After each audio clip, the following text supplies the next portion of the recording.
48576.7, Captain David Perone reporting.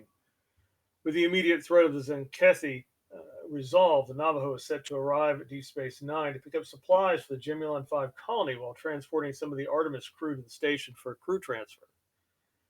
I don't know that anyone other than the Zenkethi were pleased with the outcome of that last mission. I'm looking forward to putting it behind us and finding out what Starfleet has for us next. End log.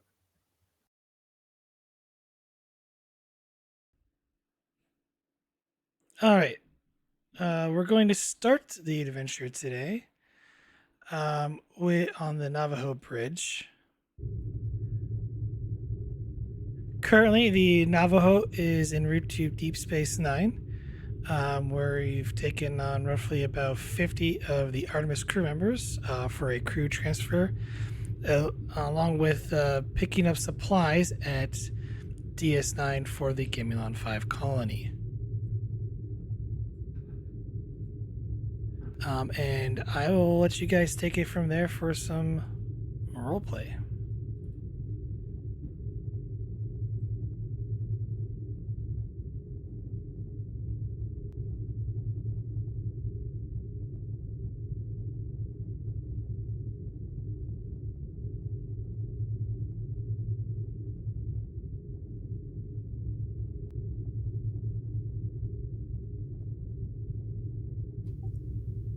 Well, Vogel, when's our estimated arrival time, Deep Space Nine?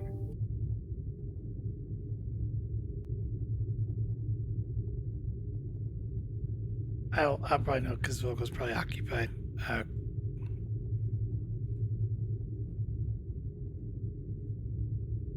Currently, Carl's there. Oh. In that case, Perone would say instead, Grawl, up your lazy ass and tell me when we're going to get to Deep Space Nine.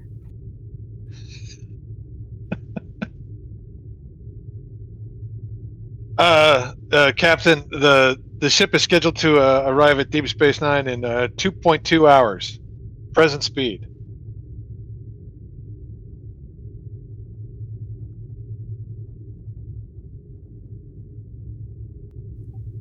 Very well.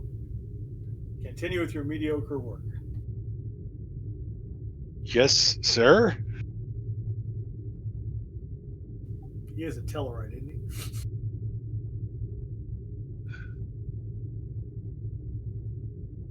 he? Yes, he's a Tellarite. That I was making polite conversation for a Tellarite. Sorry, that was bad roleplay on my part. It's being like, yes, sir.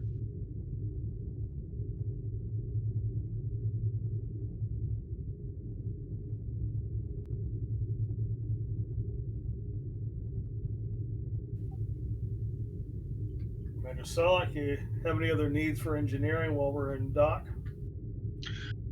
Other than replacing certain machinery on the vessel, which I've already logged with the quartermaster, all is as intended. The ship's engines are performing as expected, and we will be able to offload the crew that is on board there at the station. Do you have any idea how long we will spend at the space station, Captain? I do not. Starfleet hasn't told me what they have in mind for us next. Interesting. It would be interesting to see if there is more for us to do in this particular sector. Well, there's always plenty to do. It's just a matter of what they're going to ask us to do. Will we have time for shore leave at Deep Space Nine? Are you looking forward to attempting to sell Mr. Quark more of your apple pies? I believe that my last attempt at that endeavor was not successful. I do not think it logical to try and attempt the same thing twice when I know that the outcome will most likely be Mr. Quark attempting to shortchange me once again. Well, Quark is Ferengi. You have to expect a little shortchanging, which is why you overcharge him. I don't know if his race has anything to do with it. It has more to do with his particular taste. I'm much more interested in trying some of the new cuisine that they have there at the station. I understand that they are having more Cardassian dishes there. An interesting cuisine, different than anything that I have observed or researched.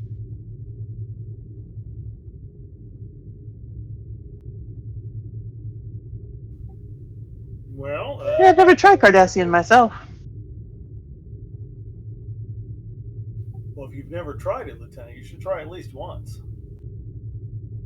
It's part of a new program that they've instituted there. Originally, when the station was liberated from the Cardassians, the Bajorans wanted less Cardassian influence within the station. This included their cuisine. Now there's a little bit more of, how shall we say, an opening up, an enlightenment to Cardassian cuisine. It's an interesting choice on their part. Yeah. Yes, indeed, especially given the circumstances that we are in right now.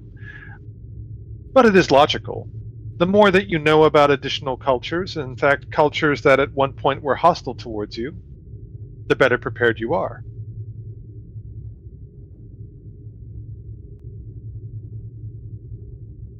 What kind of flavor profile would the Cardassians have? Fish, predominantly, fish oil and fish juice, aquatic creatures that are specific to Cardassia Prime and its surrounding colonies. A very distinct flavor.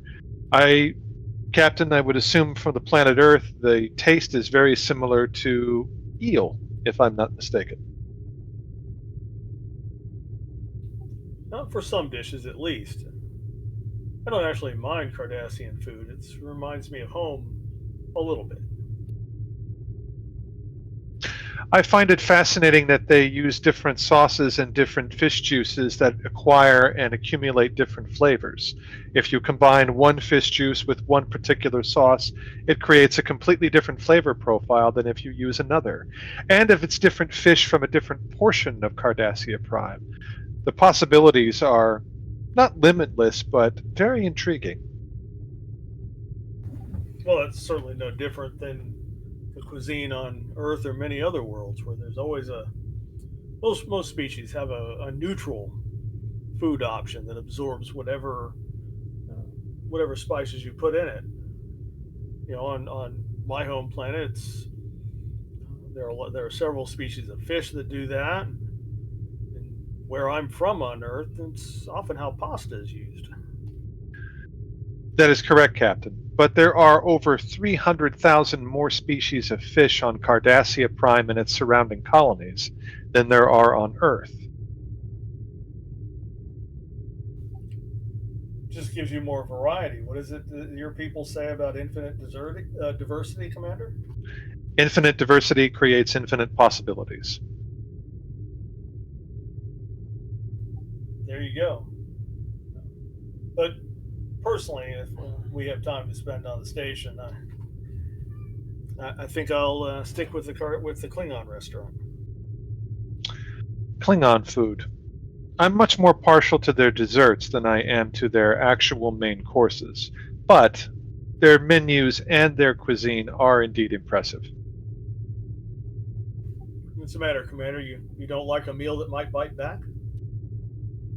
I have no thought whatsoever as to whether or not the meal will harm me in any way. I just feel that from a taste standpoint and from a texture standpoint, Klingon blood pudding is one of the more interesting desserts I have ever encountered. An interesting dish for an interesting people. Yes, especially when the blood used is not the blood from an animal on Kronos. In fact, I was told it's better not to ask where the blood comes from.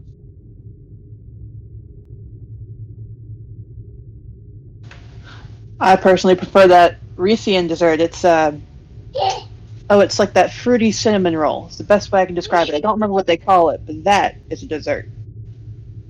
Reese cinnamon buns, I believe, is the term that they use, translated, of course.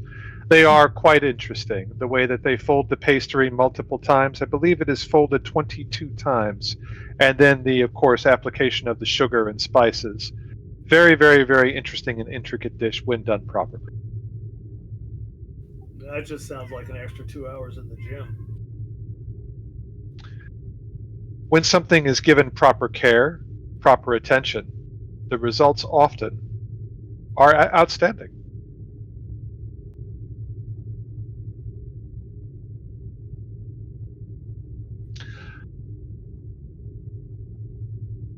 So I'm curious, Commander, in a species as long lived as yours, at what point does the metabolism start slowing down to where you actually have to be careful about what you eat?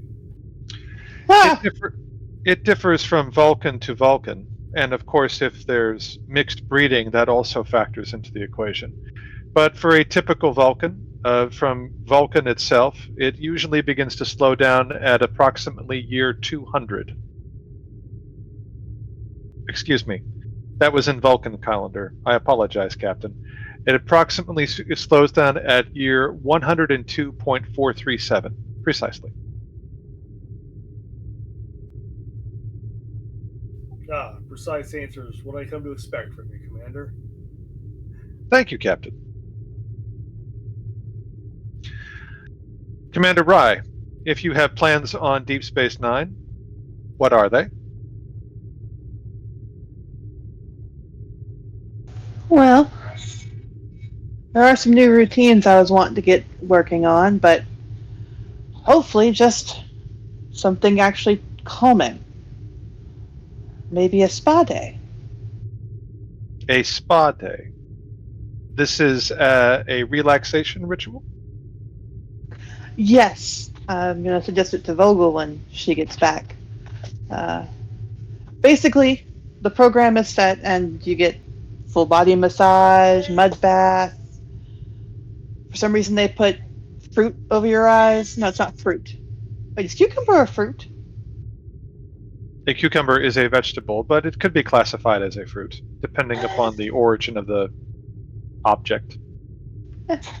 Anyway, just turn your mind off and just enjoy the sensations. It's actually a Interesting. very intriguing attempt to, first of all, turn off the brain, and then singularly focusing on each moment as it happens. It's actually quite a mental exercise. Very interesting. There are several Vulcan meditations that also provide the exact same experience, but Spa Day sounds like a very interesting endeavor. Yes, and mostly you can't do most of those Vulcan rituals with a mojito. A What is mojito. Ah, yes, this is an alcoholic beverage that is native to Earth. Yes, it's very minty. You like mint. I mean, do you approve of mint, Commander Solak?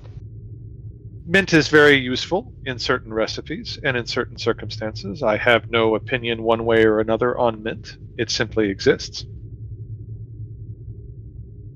It would be interesting to see you drink a mojito.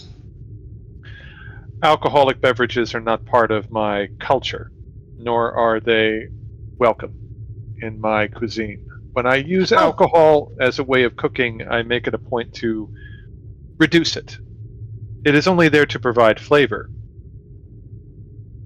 oh, I just meant the virgin style, but sure. Well, if there is a virgin mojito, I see no reason why not to try it.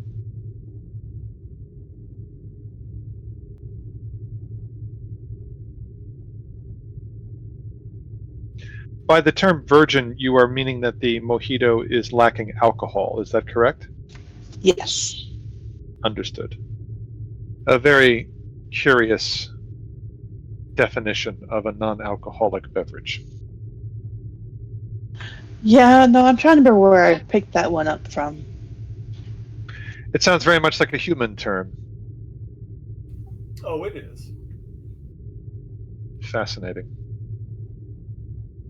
Yeah, Archambault. She's the one who's got me hooked on that phrase. Equally interesting. I think it comes from an Earth tradition of prohibiting alcoholic beverages to those who are classified as minors. Minors, those being underage, not those that draw ore out of the earth. Minors are young. Virgins tend to be young people, hence virgin mojito or margarita or daiquiri or whatever Shirley Temple. non-alcoholic beverage you enjoy. The human interest in alcoholic beverages has always been one that I have not fully understood. Well, I'm a consumed in betazoid. We moderation. like to party. And consumed in moderation, a glass of wine keeps the doctor away. I would think that there would be other ways in order to stay physically fit and mentally prepared, but there are many rituals that humans engage in that I still do not fully understand.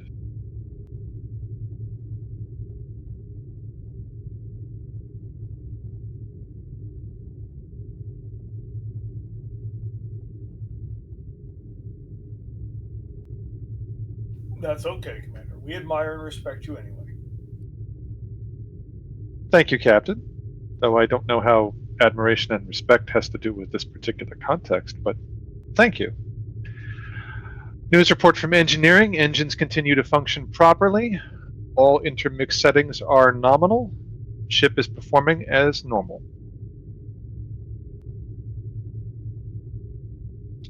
Engineering will run a normal diagnostic on the engines prior to docking with Deep Space Nine. Diagnostic for this case will take 30.2 minutes. Ensign Archambault will conduct the diagnostic from engineering herself.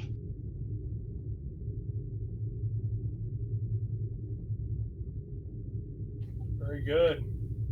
Thank Commander Rye. Anything interesting coming out of our science division?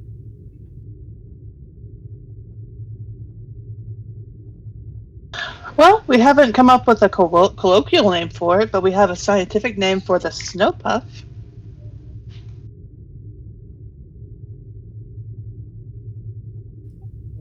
We don't have to talk about those. I've almost finished all of our major diagnostics, as you can hear, and everything seems to be running optimally. No major news out of the scientific front. Sensors are running optimal. Everything seems like smooth sailing.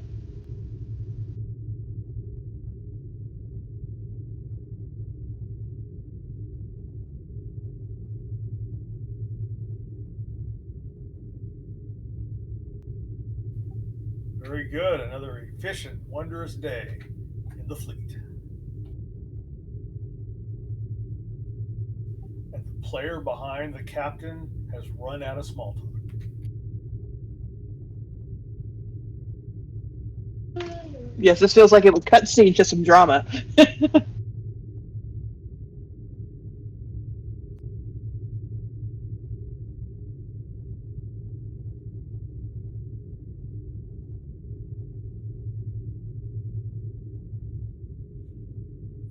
I am not going to be doing voices because I am sparing my voice right now. Because, yeah, I've not going to go into details, but my inhaler is kind of expired. Yeah. Gara speaks up and says, "We'll be arriving shortly ahead of schedule, Captain." Do you detect that, Rye?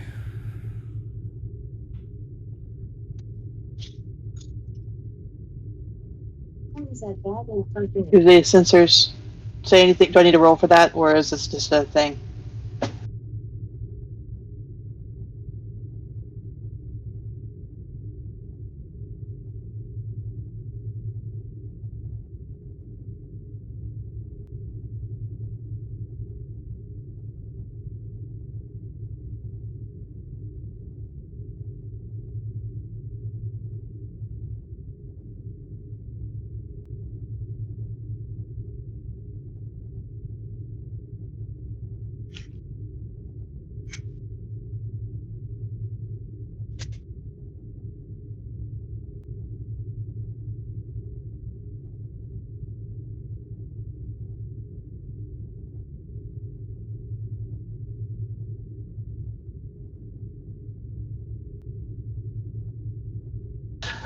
Captain, long-range sensors are picking up something. It Seems to be a Klingon bird of prey entering the Bajor system.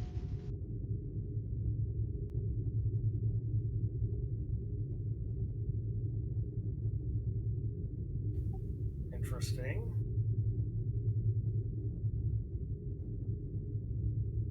Okay, out of character, we need to place this in the timeline. Is the Kittimer Accord still in effect? Oh yeah, that hasn't happened for another year and a half, so you're still good. Are they headed Deep Space Nine or to the planet?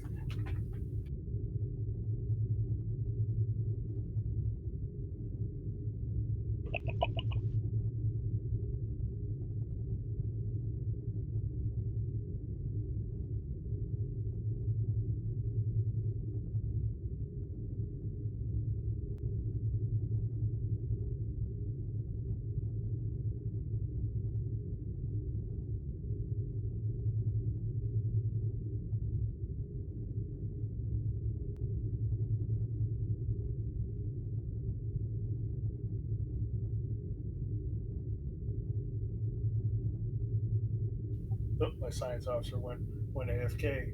They were looking at the panel of my chair. They headed to Deep Oh, Space Nine, the planet. they're heading to DS9.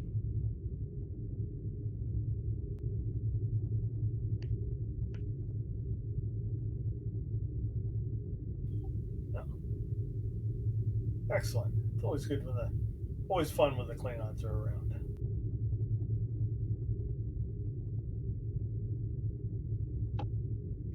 It is interesting that they are traveling to Deep Space Nine.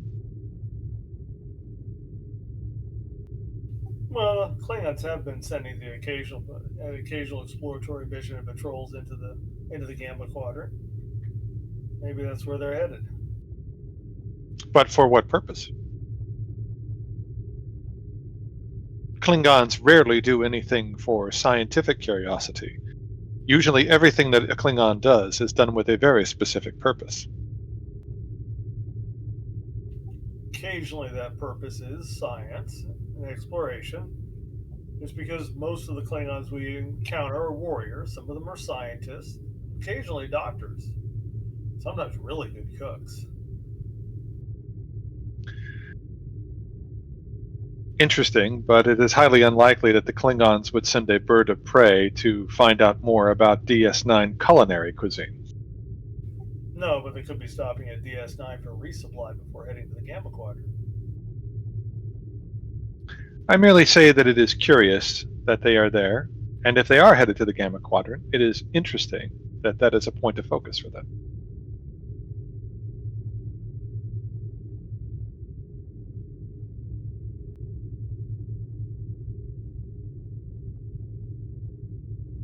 Uh, just out of game lore wise, the Klingons do send the occasional expedition into the Gamma Quadrant.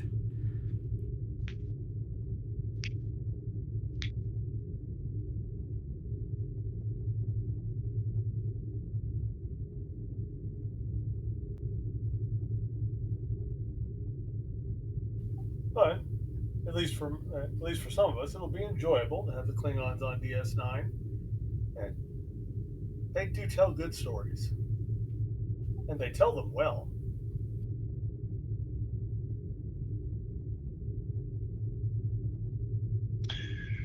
Stories and song singing in Klingon culture are very well known and well respected.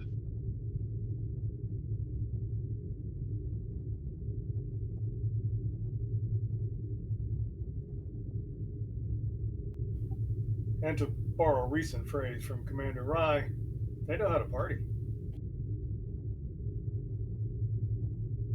Very interesting.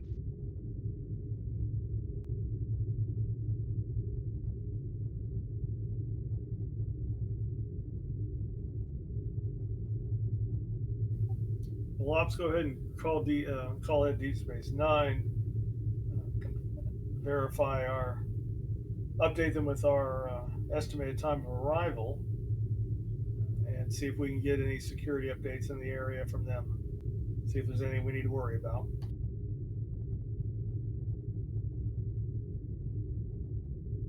Yes, sir.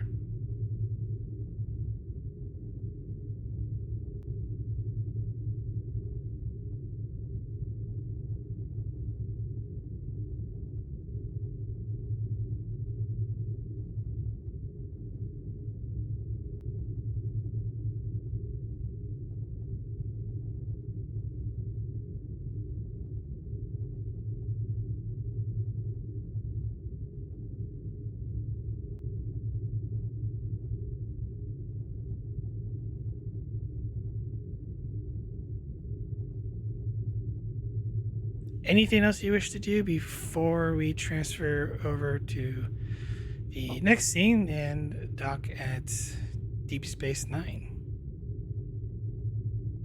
Nothing for me. I'm ready to lose that. Oh, we don't have any momentum to lose anyway.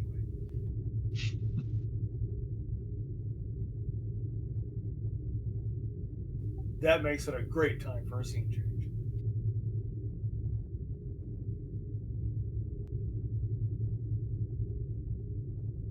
All right. As we've seen change, the Navajo moves in. You are contacted by docking control at Deep Space Nine. They inform you to dock at one of the upper pylons. On the view screen, as you maneuver in, you see a Klingon vertebrae sort of docked on the outer ring. Not a lot of other, there's still some traffic at the station. There's a few trading vessels that have docked and also like leaving. You see one trade ship, one civilian trade ship undock and enter into the wormhole, heading into the Gamma Quadrant. After a few moments later, your helmsman Gara successfully docks and speaks out. Automation docking procedures complete, Captain. Excellent. Secure all moorings and set the ship for station keeping. Aye, sir. The player had a better term in mind, but it just went right out of his mind. Security proceedings are in place. Docking is complete. Ship is docked with the station. All personnel coming to and from the vessel will go through the docking clamp docking doors. All transporters have been taken offline unless transporting up non-organic material. Well, let's make sure with Deep Space Nine docking control if they're ready to receive our passengers, and if so, let's offload those before we do anything else, and notify the cargo master to begin taking on supplies. Sending information to DS9 now. Waiting for reply from cargo master. Cargo master replies that it will take them approximately the better part of a day to load up the cargo. They're having certain difficulties at the moment. Are you able to offload passengers at this time, including shore leave for the vessel? They notify that shouldn't be a problem. It's the cargo portion that's currently going to take a while. Captain, cargo offloading is being delayed due to unforeseen difficulties at the station that are unspecified at this moment. However, we are able to leave the ship, including the crew that are transferring.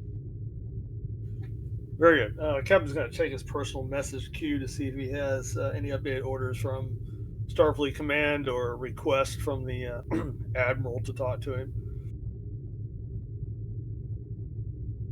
Your standing orders are just to pick up the cargo and head back to transfer the Artemis crew members that are being transferred to Earth, and then you are to pick up the cargo at DS9, and then once that is complete, head to Gemilon 5 to drop off the supplies for the colony.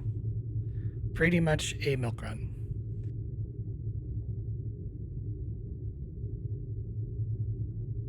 The only thing that could make that worse is if one of us used that phrase.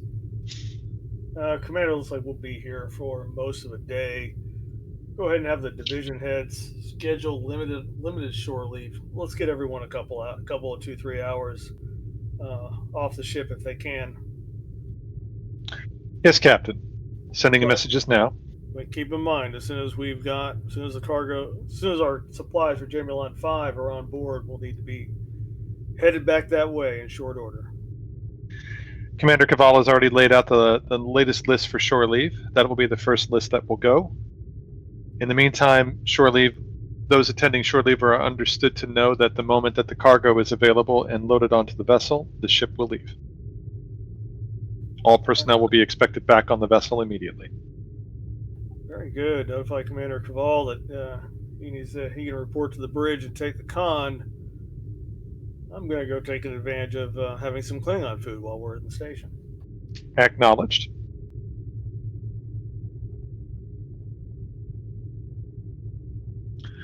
Commander Rye, you are on the list for shore leave at this particular time. Do you plan to take it?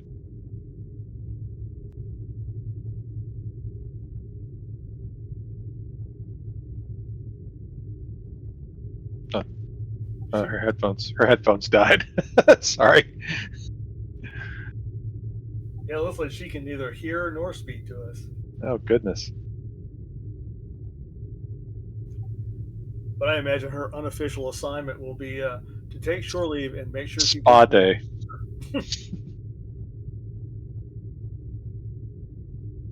But we'll put the XO.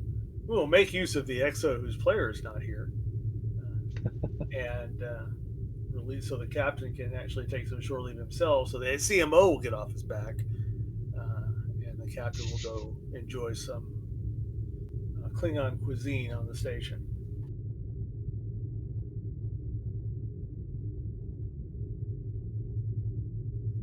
So I guess both Solak and the captain are headed to the promenade. And I think we can assume Rye and Vogel are going as well, since Yeah, when they're able Yeah. to. Yeah. yeah. Well, there's Vogel right there. Speak of the devil.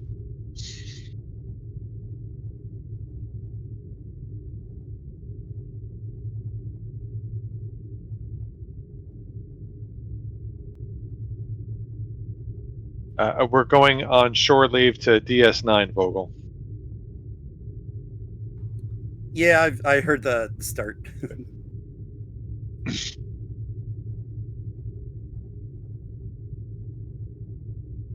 And then I heard something about a spa. Yeah, Rye's headset is winking out a little bit, but prior to that, she said she was looking forward to a spa day on DS9, and that Vogel apparently warmed her to the idea of that, I believe. I did, huh? It was either that or you introduced her to a mojito. I can't remember.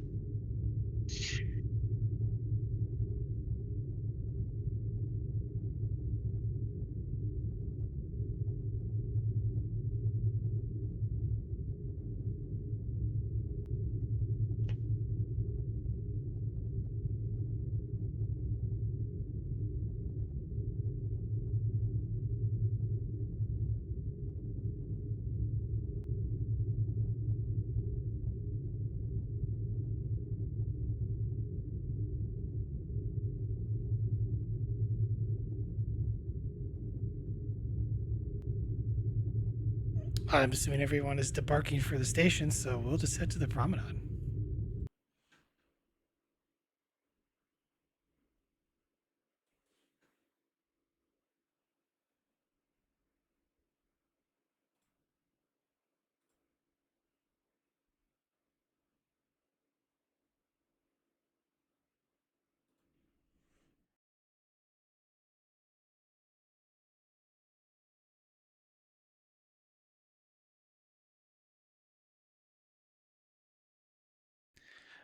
You step off the essentially the docking plank and um, onto DS9, which you hear several loud commotions coming down as it seems very lively towards Quark's bar, which is over here. I forgot that's not it. That's the So this is it right here. This is the entrance. bar where the Klingons are at. Okay, yeah. You seem to be gathered,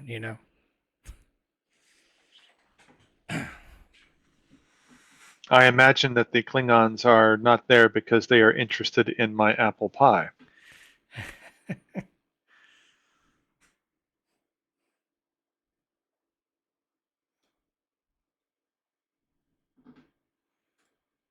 Well, the captain will walk by the entrance to Quark's on his way to the Klingon restaurant just to look to see if they're if the Klingons are causing trouble that station security isn't prepared for. But DS9 does have its own security. They don't seem to be causing trouble. They, you know, seem to be huddled around this, small Klingon child. And he motions, and they, they start walking this way. Interesting, Captain. Do you see how they follow the miner that you mentioned before? A child. I was about to say, if you're looking for something unusual among the Klingons, bringing children in the bird of prey. I don't know. Maybe they learned something from that officer exchange they did with the Enterprise a few years ago. I would have to assume that that child is of a certain status within the Klingon hierarchy, related to someone, or possibly the head of a particular clan, but at such a young age. Very interesting. Well, curious if nothing else.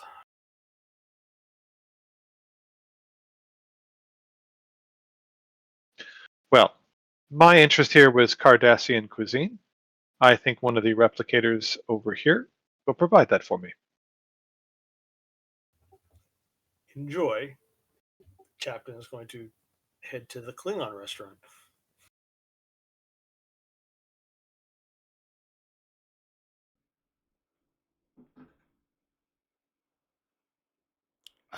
It's probably underneath here. From Mercury, it was kind of almost across from Quark's bar, or somewhere nearby. The captain, well, regardless of where his token is in the narratively appropriate place.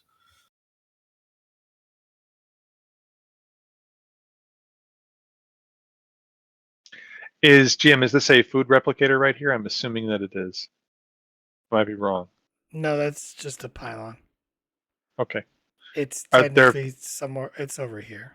like right there? Solak will walk up to the food replicator and pick out a Cardassian dish that is on the menu.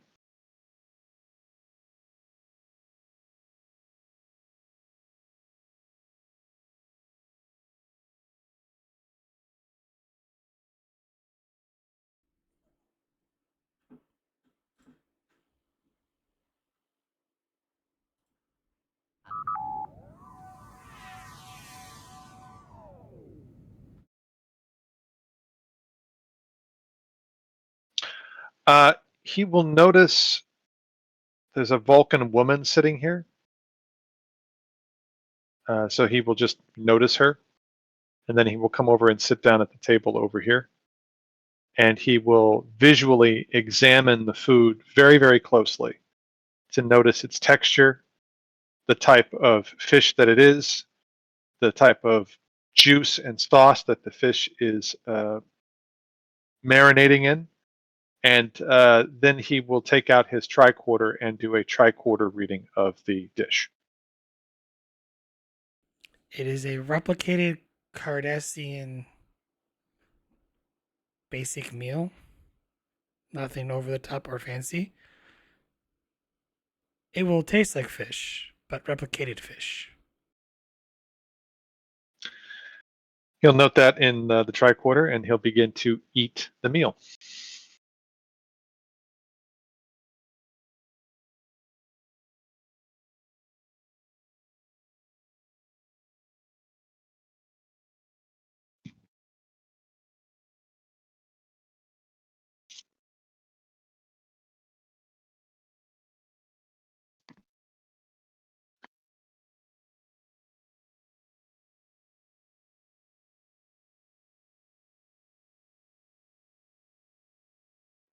Um, the as you eat the Cardassian meal, um, give me. Do you want high or low? Low.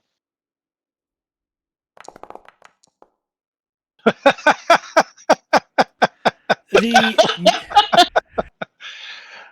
I could not have guessed more wrong.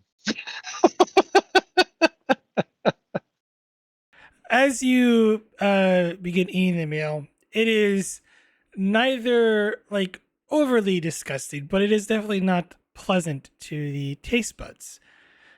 While your logical mind is, you think it is very bland, almost like you're eating bland chicken that has a fishy taste to it.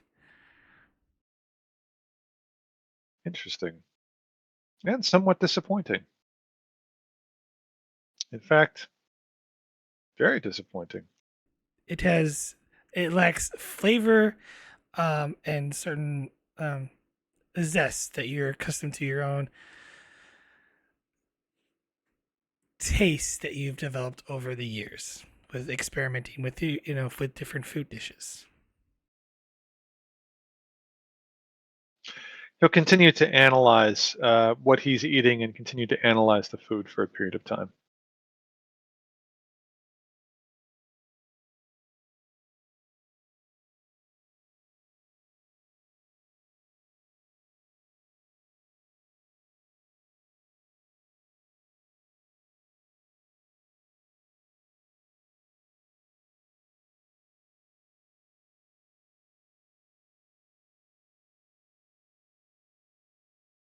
As you're analyzing the food, um, you get in the back of your mind, you sense the woman across from you she seems familiar, yet you unsure.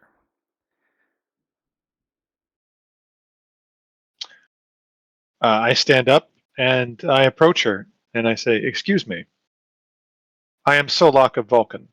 I believe we have met before, though I am not certain if we have." No, I do not believe we have met. I am Timai. Timai. I hold up the Vulcan salute and I say, "Peace and long life." She returns. Peace and long life, Solak.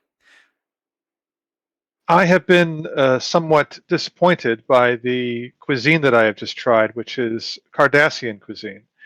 Is there something that you could recommend?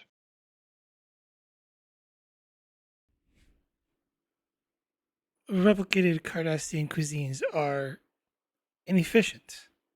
It is recommended to go to the place of the source. Very logical. I had hoped, though, that the newly, I guess, released Cardassian cuisine that would be replicated here on the station would be more interesting than what I have just experienced.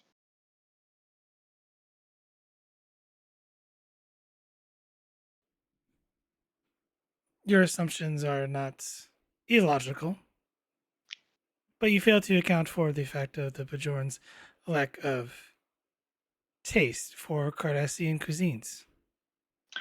Ah, interesting. You are suggesting that the Bajorans either do not understand or are intentionally trying to alter what is the flavor of Cardassian food because they either do not understand it or have some sort of prejudice against it. I merely stated an observation. It would be Very interesting. illogical. It would be illogical of me for to assume such matters. I thought because you were here on the station, you would have more insight on that matter. My apologies. I am merely passing through. Ah, where are you passing through to, if I may ask?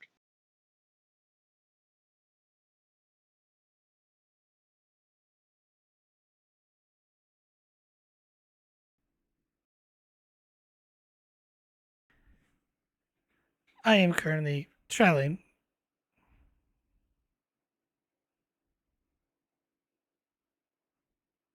Traveling. Well, I wish you a pleasant and safe journey. Live long and prosper. You as well, Solak. And he walks over to the station here and looks for additional recipes that might interest him that are Cardassian in origin. Out of character, GM, is this somebody that he feels that he knows?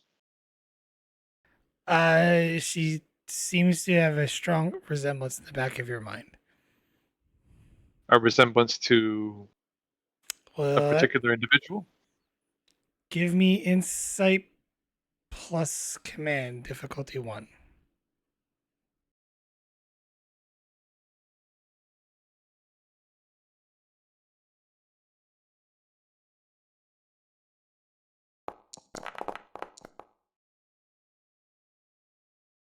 Gain a momentum.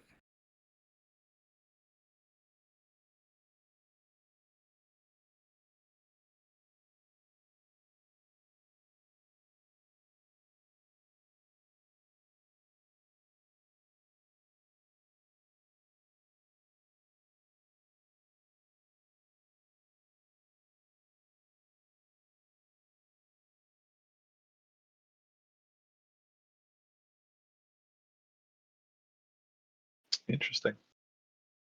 Give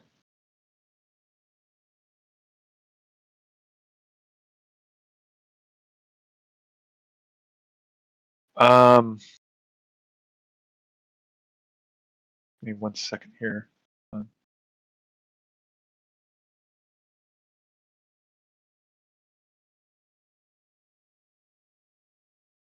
He walks back over to her and he looks at her and he says, "Please excuse me, but you bear a very significant and, quite honestly, very startling resemblance to an individual that I know from my past.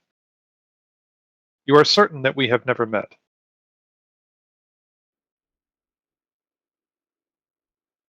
I am certain.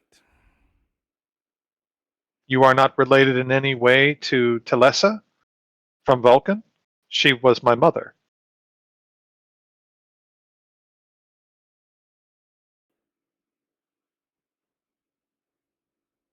No. Interesting. The resemblance is quite uncanny. I must be mistaken. My apologies. Live long and prosper. Live long and And prosper. he goes back over here to the food station. And then sort of pretends that he's looking at cuisine. And then opts to just stop. He's not interested in it anymore. And then what he's going to do, and I want to give other people the opportunity to role play here for a second, but he's going to go over here to another kiosk and he's going to try to find out more information about this woman, where her ship is docked and where she plans to go. But he's going to do this very covertly and as discreet as possible.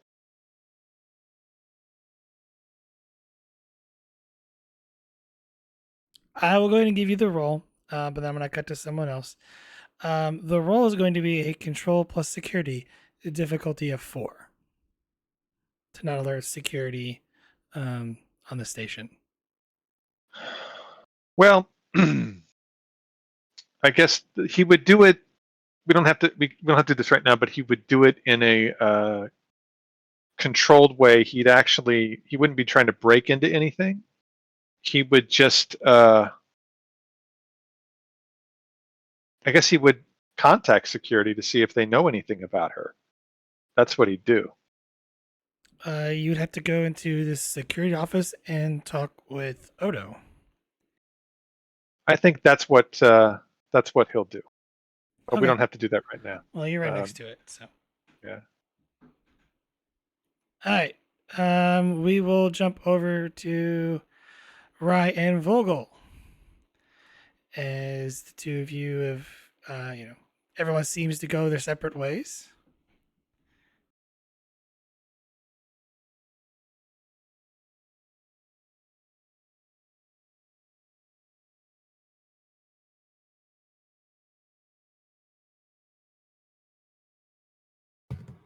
So, Rye, what's the plan? Spa day.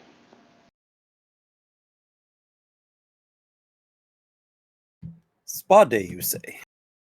Yes. We get a suite. We put in the program that I meticulously researched for about 3.5 hours.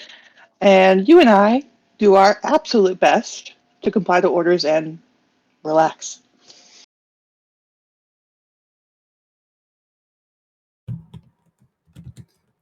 This program you researched, it doesn't happen to have monkeys in it, does it? No, it's a mountain-based spa, so no monkeys. Do you have a problem with monkeys? And walking off the gangplank, Captain Kier appears, holding several duffel bags as she kind of like steps off and sighs. She looks at the two of you, tenants? And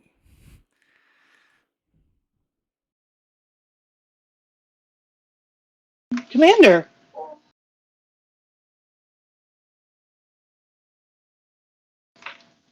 man, that was a weird part to walking out of the conversation, huh?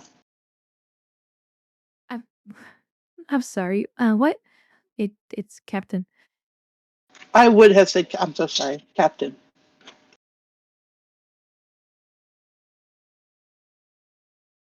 Is there something I can help you with? Oh, no, you greeted us, I greeted you, and then I noted that we were talking about monkeys, and that might have been a bit weird to pass by on. So,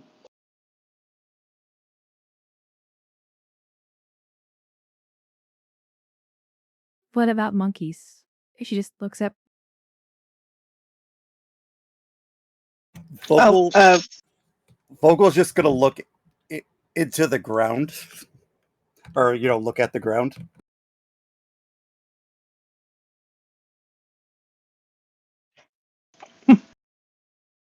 oh, we were having a spa day, and she was asking about the Hollow program and asking whether or not there were monkeys. Would you like to join us?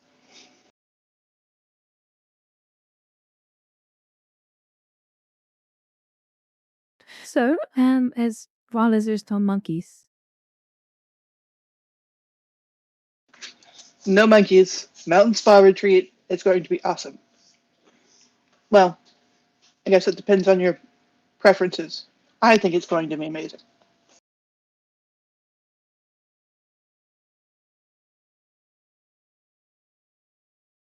You heard her, Captain. She promised no monkeys.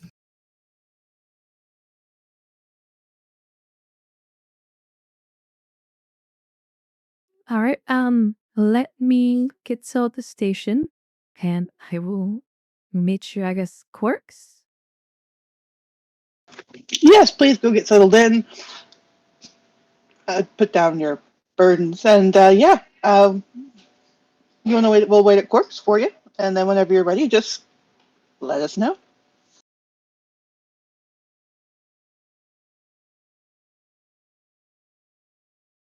Understood. Shouldn't be too long.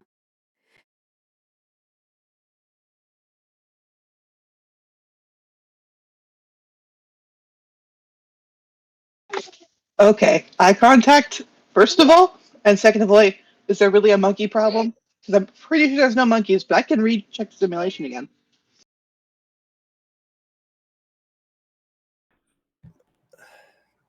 Let's just say the last time the captain and I were at a spa, we had a little run-in with some monkeys. Ah, okay, that's fine. No monkeys. I'm pretty like 95% sure there's no monkeys. Well, probably more like 96. No, I'm not going to do this. We're going to relax. I take a deep breath because I was given orders to do so.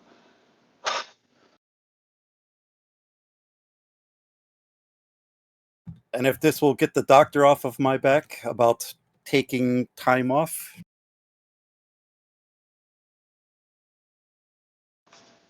Okay, well that's fair. You might should talk to the counselor though. It's been helpful for me mostly.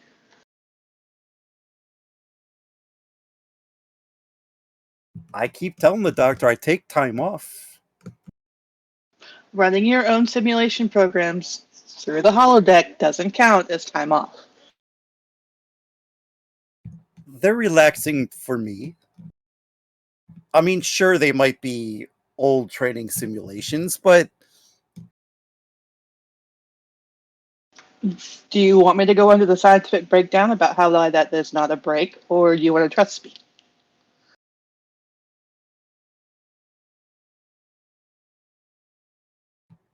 Because I can make you a PowerPoint in 5 seconds flat. I don't think that'll be necessary. I know there is a lot going on, and maybe it's just the Betazoid in me, but I have a feeling things are gonna get worse. So I will admit there is some practicality to taking a break while we can.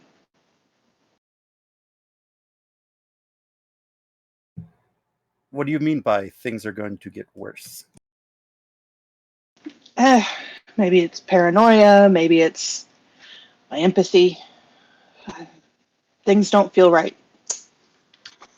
I wish I could explain better.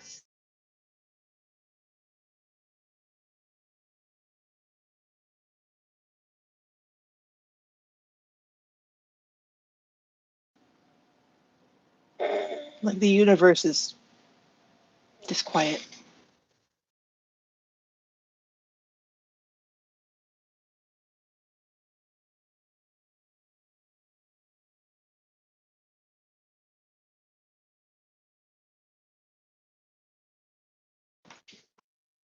I don't Well, know. Is there a word? Sorry, go ahead. well, you know what they say on Earth. Sometimes it's better to just live in the moment. Tell me, Rye, Yeah, have you ever tried moonshine? that feels something vaguely alcoholic. Never had it. I was going to try a mojito, but is moonshine better? Let's just say when I was on the colony's surface, there are a few engineers who introduced me to it. Oh, this is going to be interesting. Maybe just because I did invite the captain of another ship, we table that one until we know if she's okay with it. I don't know everyone's stance on alcohol, and we had a talk on the deck earlier about Solok's comfortability with alcohol, and now I'm self-conscious about it. Well, the captain's not here right now, and what she doesn't see as Vogel kind of opens her bag, opening a little glass jar. What the captain doesn't know, Have I told you today how clever you are? well, come on, paradise awaits. To the mountains!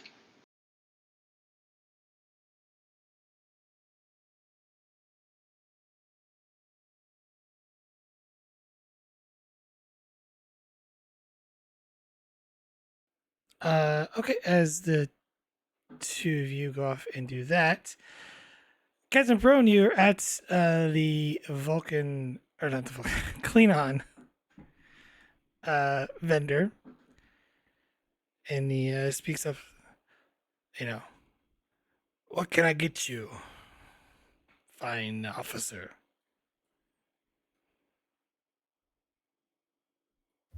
I will take some fresh ya and glotz with let's see, I'll look at the menu here and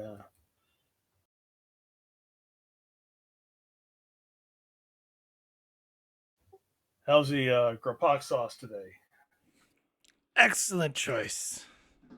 And he gets there, grabs a handful of gach and throws it on the plate. You know, throws on the sauce. They're extra wiggly today. Excellent, and a mug of blood wine to go with. And he dips into the barrel, pulls out the bloodline, and sets it on the counter. And informs you of the appropriate slips, and as you're about to pay for your food, the little Klingon boy goes, "You, are you Captain Perone?"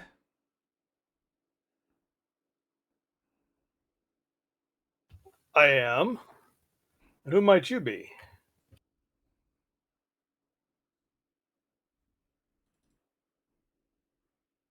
"I am Lorak."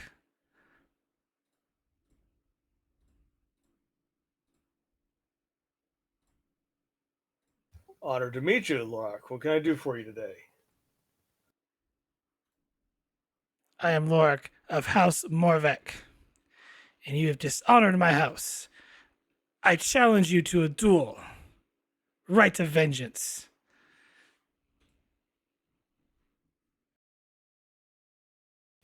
I did what? When?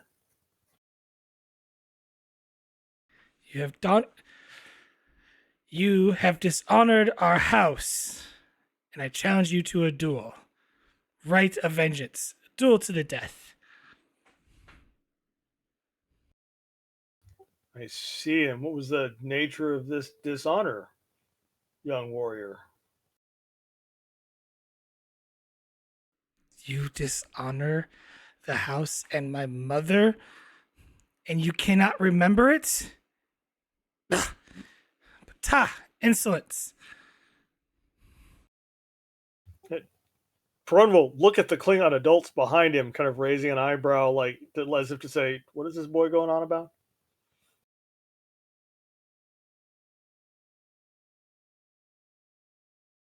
And then he's going to attempt to search his memory to see if he remembers the name of this house.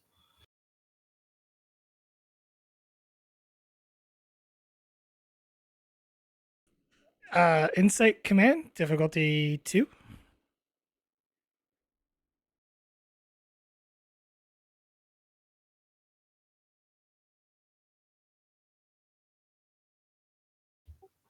I will give you a threat for a third die, just in case the dice hate me today.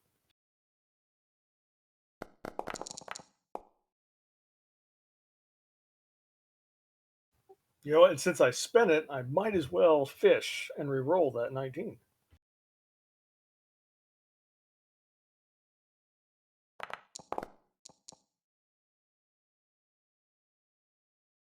Gain a momentum.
House Morvek, are you Lord Krell's son? Like done something to offend Lord Krell? It is not just my grandfather you insult, but it is my mother as well. And me. You do us a dishonor. I'll be honest, young warrior, the last time I was on Kronos, I had quite a bit of blood wine.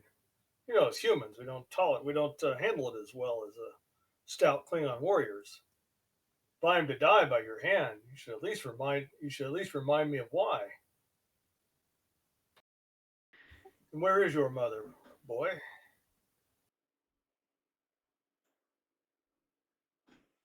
That is not of your concern. I am Lorak. Well, Lorak, if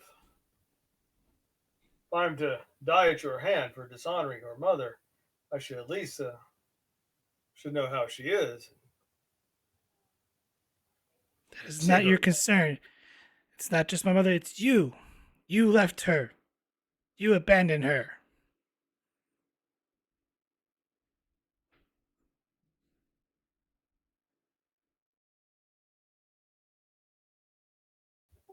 Abandoned her. Sit, have some ga, and explain, young warrior. Gesture to the other three to sit.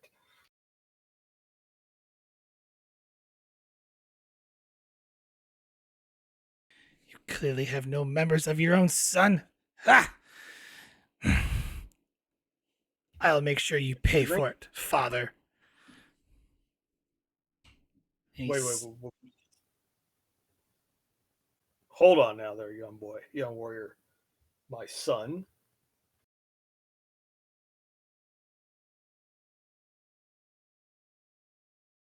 I'm going to look at the kid a little more carefully. Does he appear to be half human? It's hard to tell.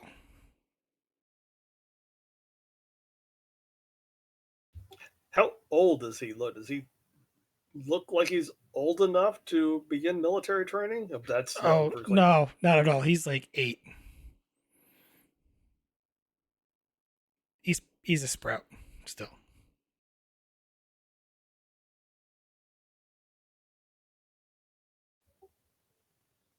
and who are these warriors with you?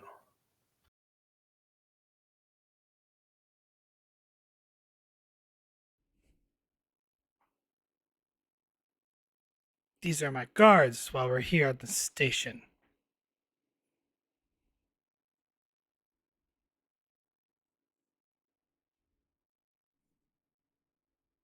You will not deny me my right of vengeance, Captain. Now, hold on, young Lorak. You're my son. That is your claim. My mother says it, and so it shall be.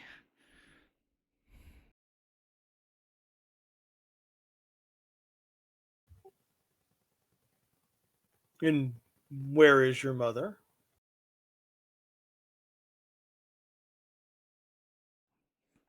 Give me presence command difficulty 2.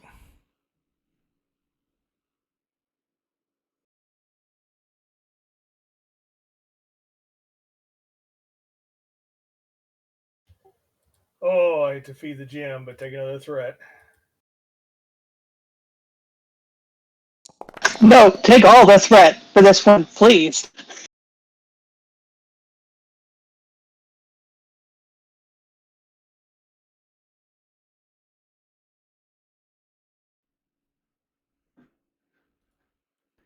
Well, you gain 3, so that puts you at 5 momentum.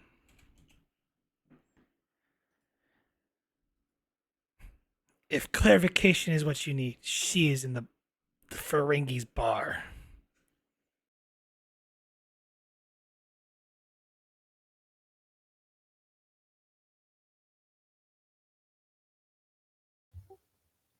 Take me there.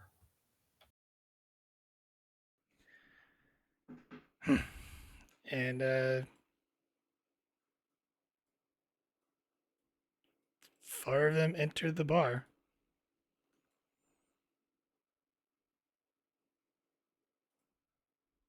Perone will follow. Still trying to remember the hazy blood wine haze of the last time he was on Kronos.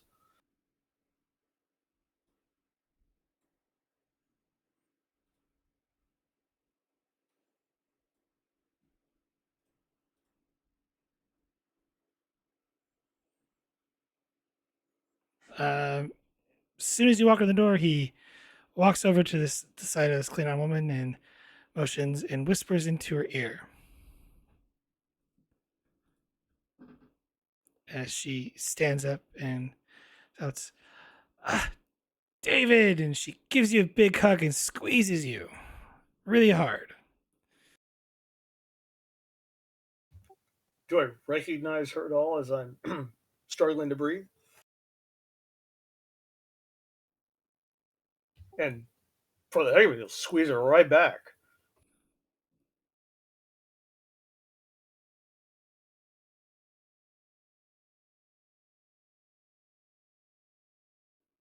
Um, Maybe vaguely remembrance. You were in a drunken stupor at the time.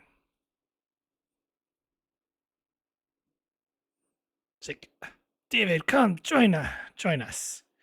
It is great to see you. And she sits down.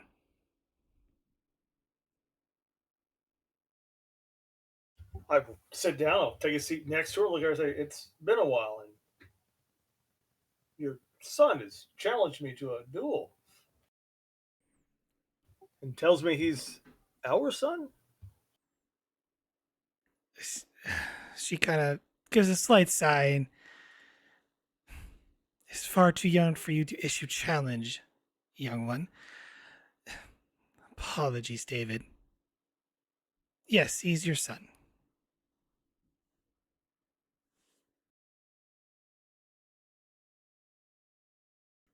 Do you not remember the vows we took that night? We are married, after all. That was apparently a lot more blood wine than I remember.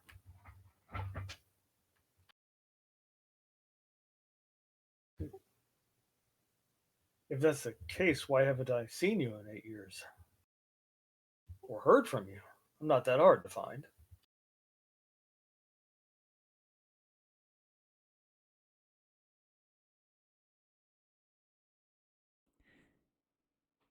You are devoted to Starfleet. I do not expect you to come home.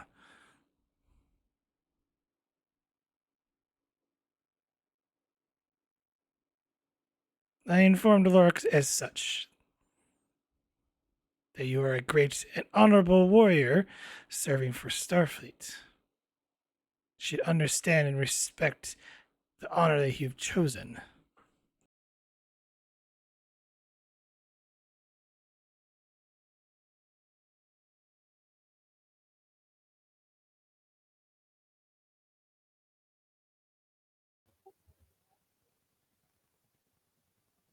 You could have at least told me. I didn't even know. You did not get my messages?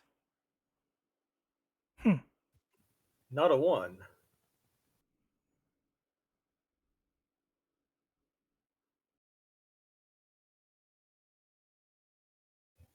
Pearl's gonna look around at the other Klingons. Are there any that look especially unhappy to see him? You know what? Yes, they all do. They're not really all that happy to see you.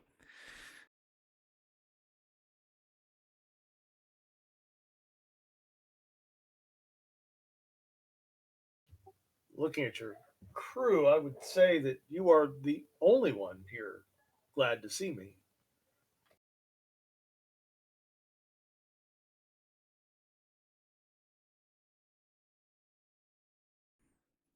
Emerging from the after the Dabo tables, holding his stack of latinum, slams his hand on your back. Ah, Captain Perron now, I hear. I've heard good things. You do the House Morvek honor. Well, you are part of our house after all.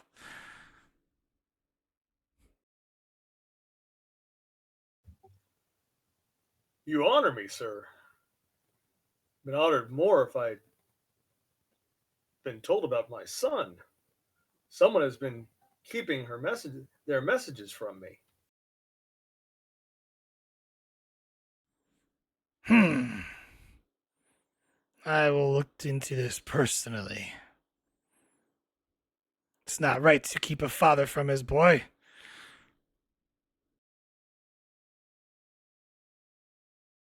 Or to keep the boy from his father.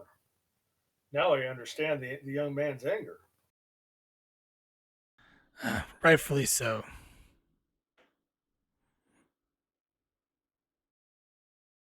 Perone will look across at the at Lorax. Lorac, were I in your shoes, I might have done the same as you did. Do your family proud by standing up for your honor.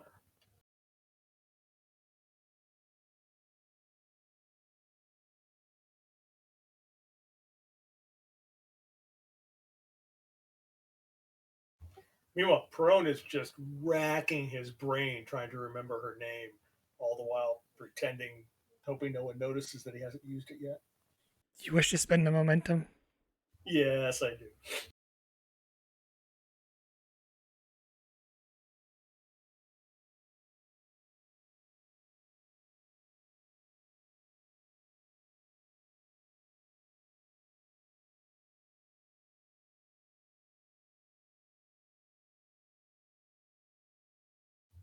Well, Moran, I tell you that had I received your messages, I would have come to Kronos, at least to be with you for the birth of our boy.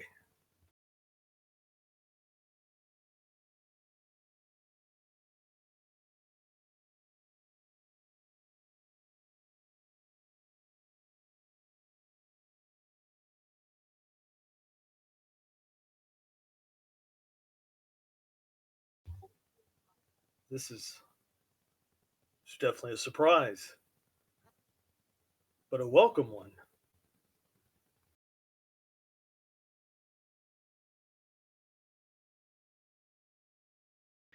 Ah, yes. Sorry, it's under unfortunate circumstance. Though, my son, I guess. Oh, you challenged him, didn't you? To yes, I challenged him.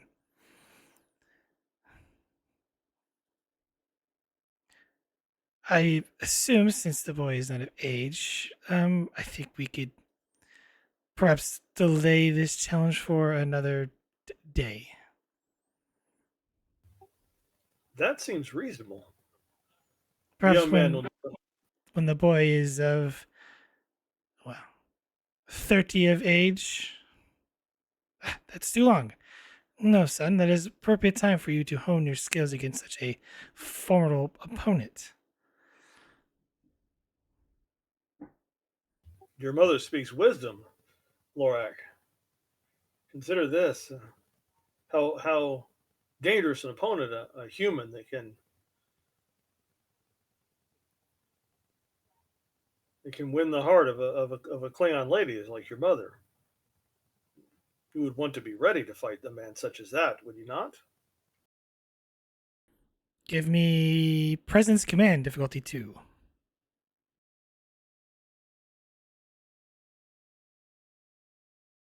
This is going to be one of those days where I almost regret taking bold command, but take another threat.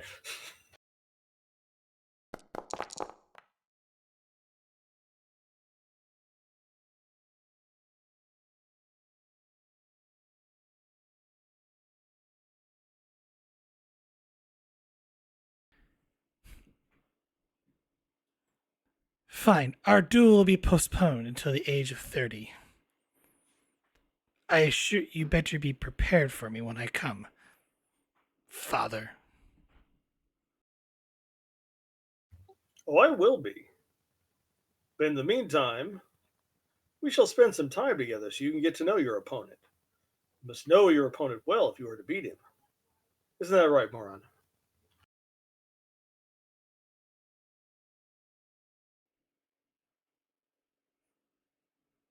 Yes, that is correct, speaks Morana. And Cal goes, ha! Hearty advice indeed. Come, let's drink. Barkeep, more blood wine. Perone thinks to himself, well, that's how I got into this mess to begin with. I think. And, Moran, is that your bird of prey that I saw in the docking ring? Yes, it is our bird of prey.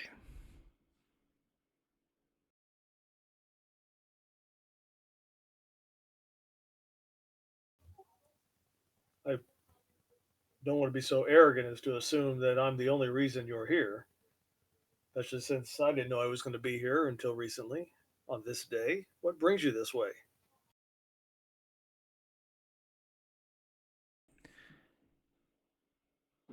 We've, well, come on a little bit of a pilgrimage. There was a group of Klingons. I believe you aided them. From House Karath? That was an honorable adventure. I remember them well.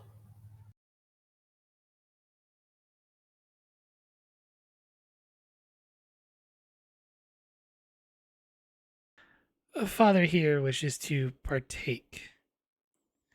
Seeing as you've completed the journey yourself as well, we figured the rest of the House of Morvek will endeavor to do the same.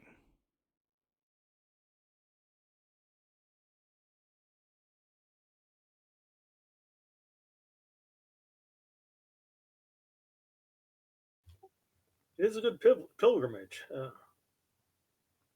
It is for the stout of heart, and it is a good trip. It is a good journey.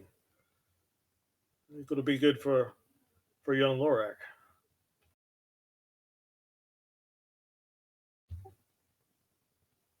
If you need them or wish them, I could give you my ship's navigation records of the trip.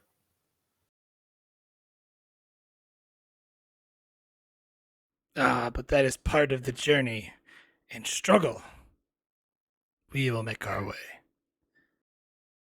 I need to go AFK for just a quick second, so I will cut over to Vogel and Rye for if they wish to do a little interim roleplay.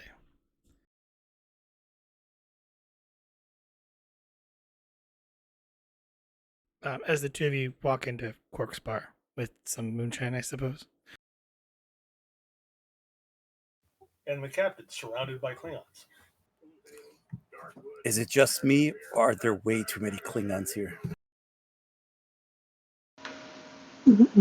Well, it's definitely a hearty number. Um, that is a lot, though. Apparently, they know the captain, so something, I guess. So is moonshine a mixer, or you just drink it straight? Just the way they served it to me, you just kind of drink it right out of the jar. Interesting.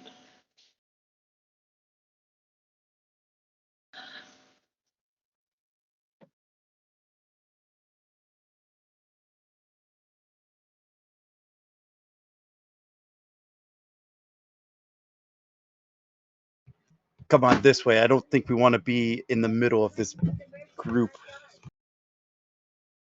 Yeah, that's a lot of intense emotion. Let's go sit somewhere a little bit quieter, huh? After you.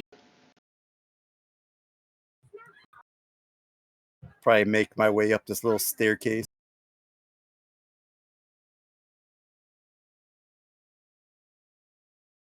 I mean, I want to watch the fights if they happen. Oh, well, that's always the interesting part. I guess the thing is, for me, the technique of watching a fight happen.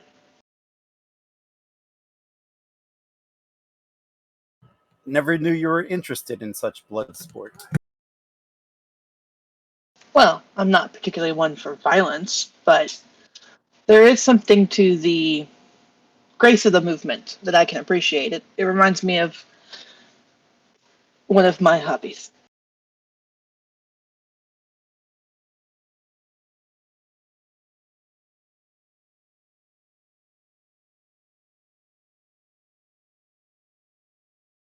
It's just occurred to me, Rye. We've been serving together for a few months now. I don't think I really know that much about you. Huh, well, between your job and mine, makes sense, but what do you want to know? Mostly an open book.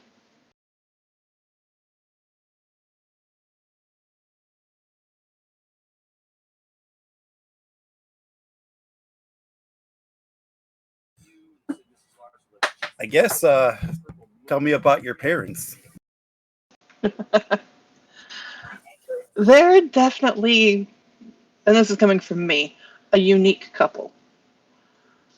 They're, as you'd expect, a Betazoid and a Vulcan.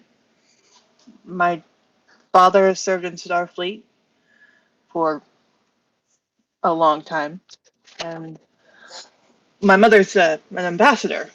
So they met on basically an escort mission. He took her to from point A to point B, and after point B, they just decided not to be apart anymore.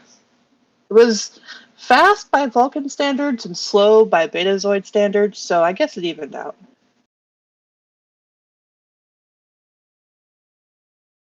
It is such an odd pairing, if you don't mind me saying. Oh, trust me, I'm aware. um, my mom always said that he felt the best. It's hard to explain if you're not a Betazoid, I guess, but his presence was, while calming, very as close to passionate as a Vulcan can get, I guess. They don't get to see each other probably as often as they'd like because obviously my father's the Starfleet. He's captain of the Mallory, so he's off in the Beta Quadrant. Last I heard, um, my mother's on Betazoid right now since she has parental duties that she's taking care of. So why did you join Starfleet? Follow in your father's footsteps? And honestly, it was about 90% that, and about 10% because my mother wanted me to not join Starfleet. She has nothing against it. She likes Starfleet. She loves my father and she loves the job. She wanted me, though, to follow in her footsteps, be more diplomatic.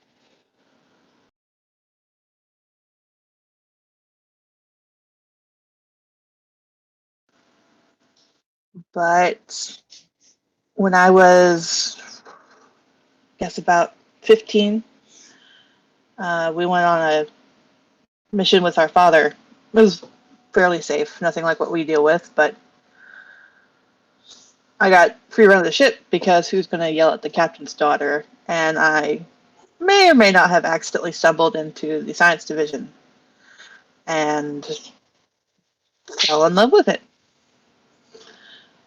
My father told me to follow my pursuits and my studies, and my mother told me to follow my heart in the end. So I went with science because it made both most of the most logical and emotional sense to do so.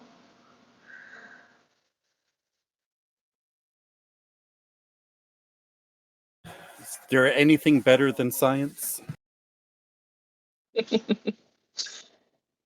Well, this moonshine's not bad, but no, it. I like making sense of things because sometimes a lot of things don't make sense. Oh, I should tell you that that moonshine was actually made in a plasma reactor casing. Oh, is that why it tickles and burns? It's not just the burn? Okay. It adds a certain texture and taste to it. I don't hate it. It's a lot. I will admit that's probably won't ever be my first choice, but it'll do.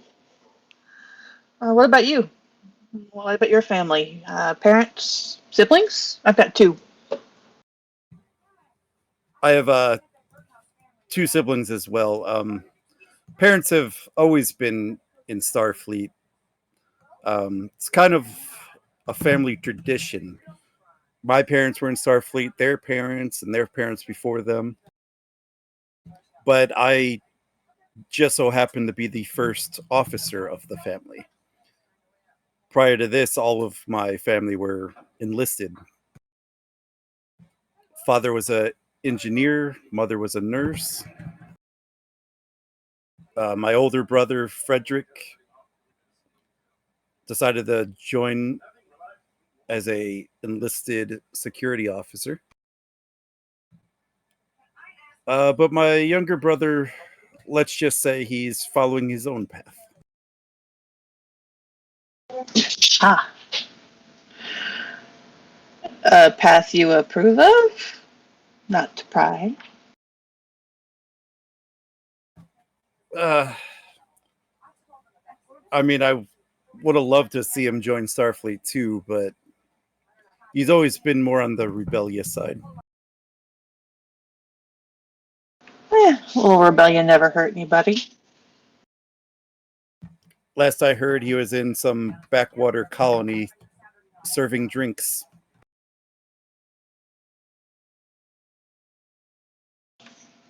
It's a living. Is he happy? He says he is. Well, that's good. Are you happy?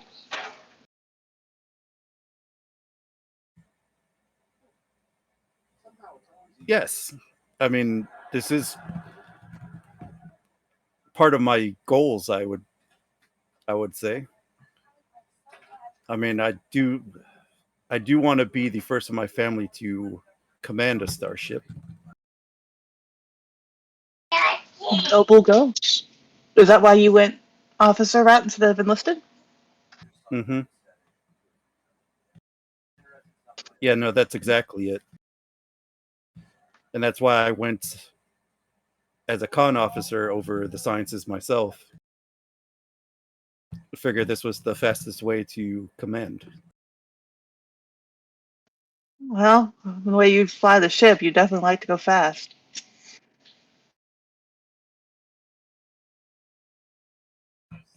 It's just a byproduct of my upbringing, I think. Ever since my transporter accident, I've always tried to take a shuttle. Yeah, from what I've heard, that'll that'll do it. Sorry that you had to go through that.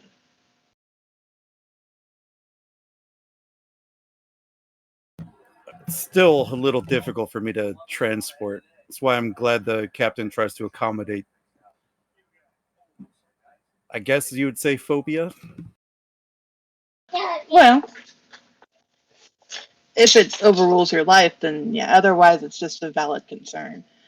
I mean, they're rare, but it is technically unsafe in some senses. But you know, overcoming a fear takes time. I know I certainly had that. Me joining Starfleet was an easy decision, but weirdly going to the academy was a tough one.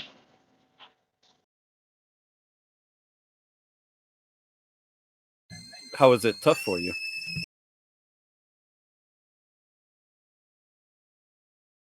Because uh, because Betazoids all like to be together, I'm kind of used to people being around.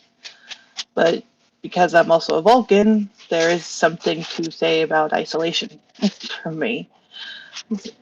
I I won't say I flip flop, but there are times where not being around a lot of people is a lot easier on my brain. Feeling everything can take it out of you. For me, I'm just used to being around people. I mean, I've always grown up on either a starship or a starbase somewhere. Well, I mean, I grew up planet side, so I'm again. I guess it's also different since it's not as loud, like physically, on Betazoid, since conversation pretty much split even takes place in the mind anyway. So there's also getting used to that, but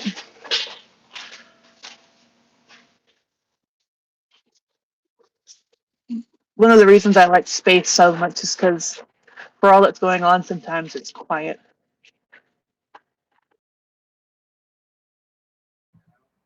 Sometimes I do enjoy finding a empty space on the ship and just listening to the engines hum. Mm.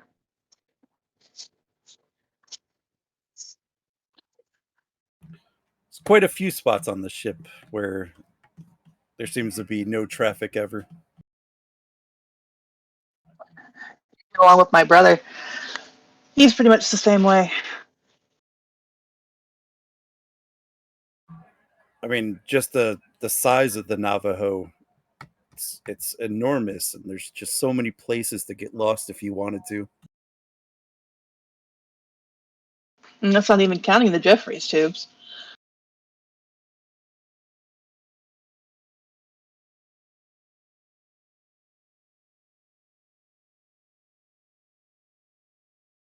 If you don't mind the hum of plasma conduits and EPS manifolds. Eh. Me personally, I like being on the deck myself, on the bridge. On the bridge. Reminds me of peeking at my father whenever we'd be on ship. I'd sneak into his ready room and sort of just peek out and watch sometimes.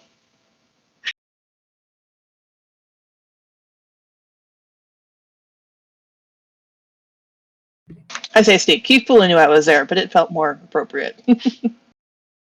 I love being on the bridge because you're always the first to hear about something. Yes. Getting to see it all happen is definitely something. I do miss the lab sometimes, though. It's nice to be able to get work done.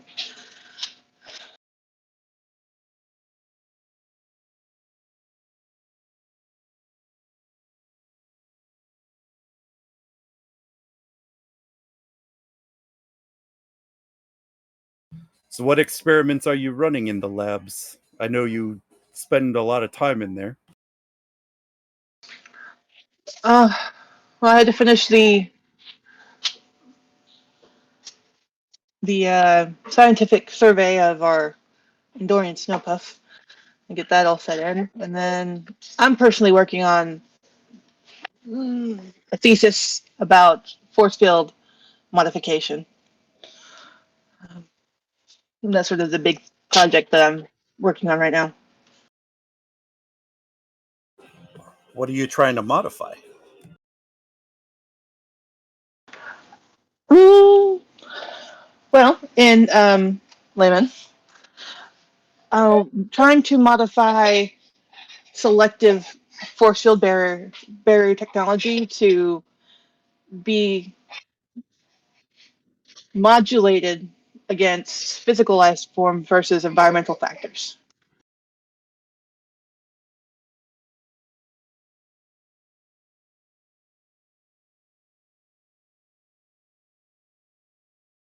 Basically, people yes, everything else no.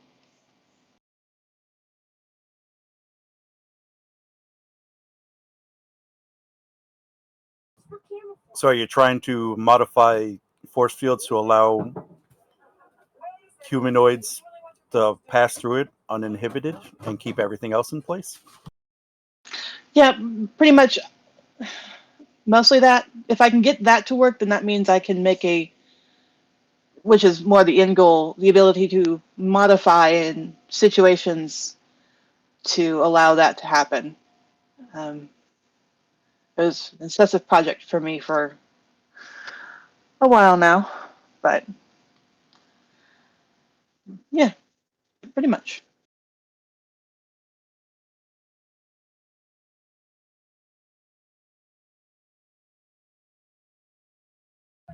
And how's the hypothesis shaping up? Well, definitely gotten some positive feedback. Um, with everything currently that has been new rolling in with all of our new discoveries, it's I take a bit of a back burner, but I think I'm close to beginning some sort of testing phase. Well, if you need a guinea pig, Oh, we are so far from human testing, but whenever it comes up, I will definitely let you know. I mean, how hard could it be? Just walk through a force field. Shouldn't hurt, right? If I'm doing it right, no, but if I'm doing it wrong, you're just going to walk into a force field, and that feels mm, mildly off. It's like, here, spend 30 minutes running into this wall for me and see if you can go through it. I'm going to need a little time.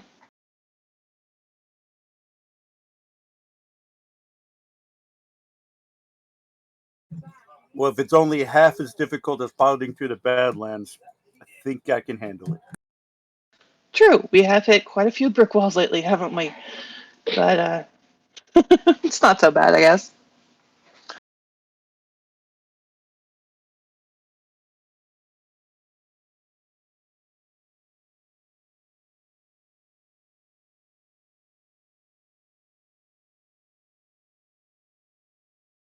Oh, I forgot how much this burn's going down.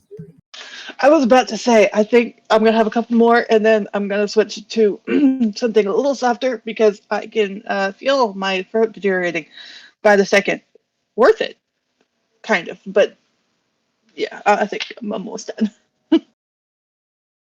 Give me fitness medicine difficulty 2, the two of you.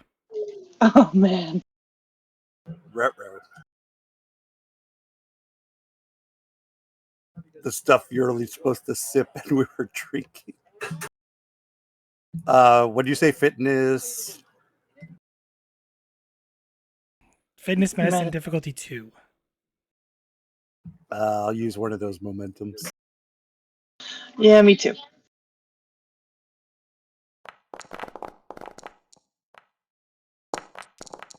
Ruh-roh.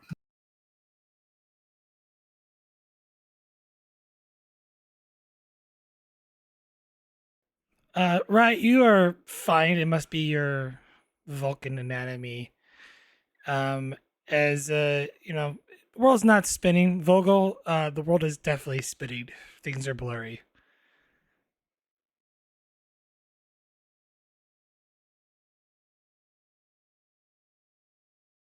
So, about this holodeck program. You sure it doesn't have any monkeys?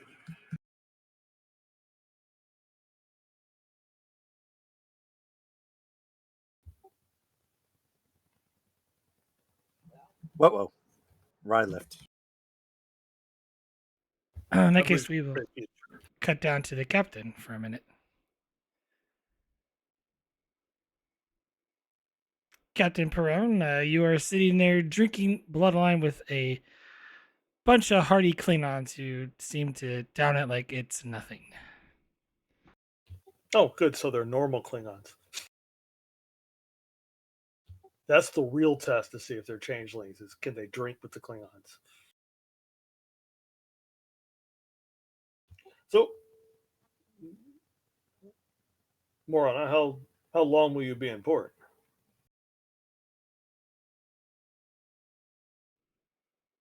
We leave tomorrow.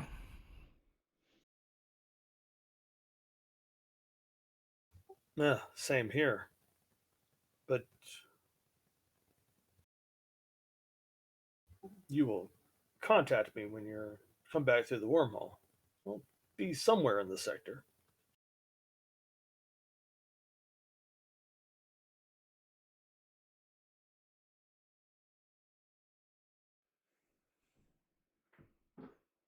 I'm sure we can make arrangements.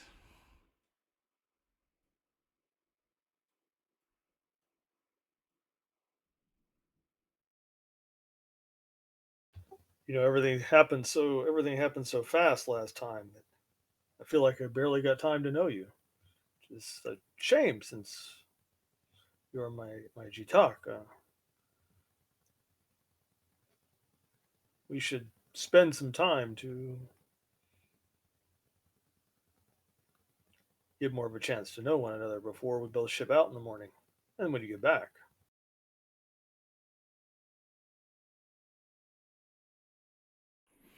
Unfortunately, I don't think there'd be much time for that on this trip. Perhaps we can arrange something else at a later time. I do have a navigation course to plot, as well as make sure that our ship is ready. Wouldn't that be a good first officer for my, well, father here?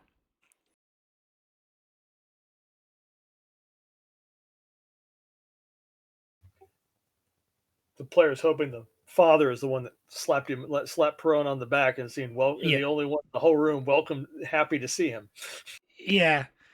Uh, he seemed pretty pleasant to see you. Well, duty does come first.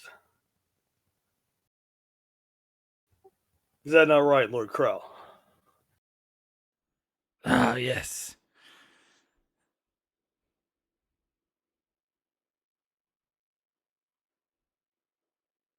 He kind of Well, spaces out for a moment, then drinks more blood wine. let's at least have one more drink together and tell me some stories of the son I've just met. And then I will wish you Qapla' and look forward to seeing you when you return.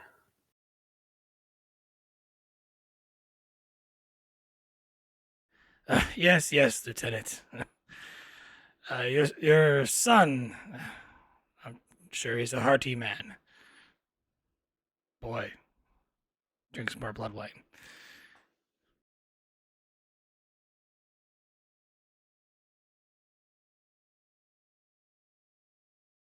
That Perun will look to him around and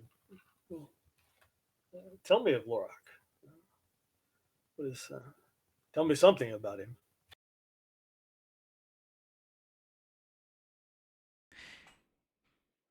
He picks up his training despite his in form of his efforts to attempt to have some fun, but he is quite devoted towards the study of the Batleth, and hopes one day to rule over the house with honor.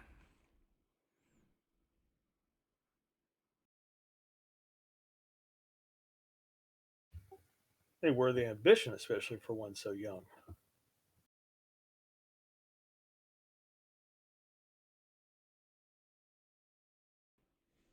He has big shoes to fill, according to the human tongue.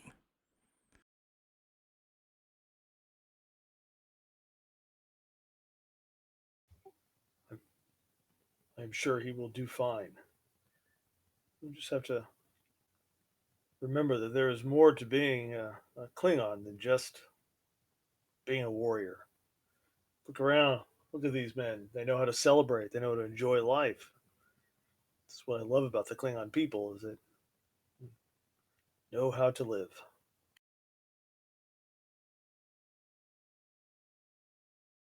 Well said.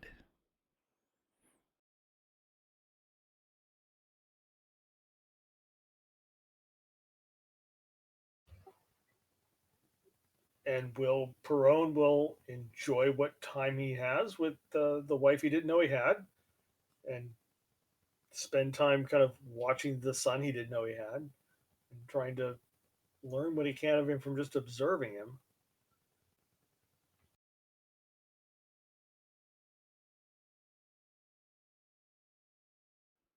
He eats, the gawk smells like some of the other food. Every time he, tries to take a sip of bloodline, you see more kind of push it aside a little bit, to keep it, away from him. Maybe he'll learn to drink Chianti like his father.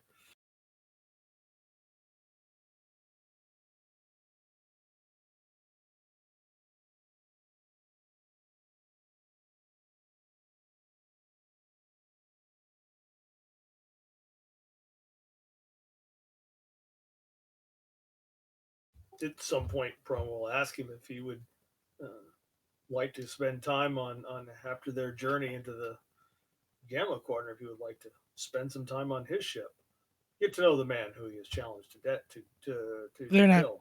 They're not going to the Gamma Quadrant. They were going to um, that pilgrimage that's over in the Aurora Nebula. For some reason, I had it in my head that they were that we were in the Gamma Quadrant. We were there, but it's like when you return, perhaps you will spend some time on my vessel. Get to know your father some.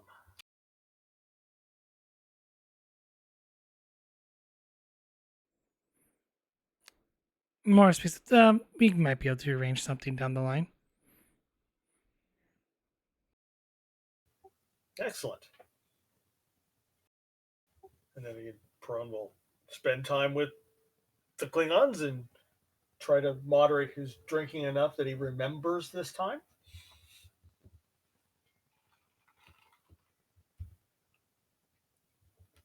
So that later he can go back to his quarters and ponder what all this means.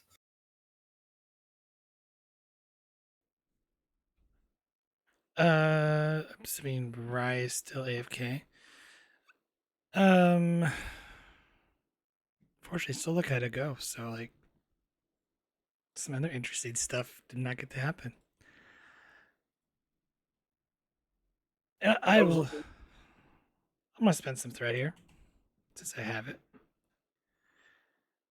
One of the Klingon warriors gets out of his seat and taps you on the shoulder, Captain. Perron look up at him. Yes. You are not fit to the House Morvek. You are not even Klingon.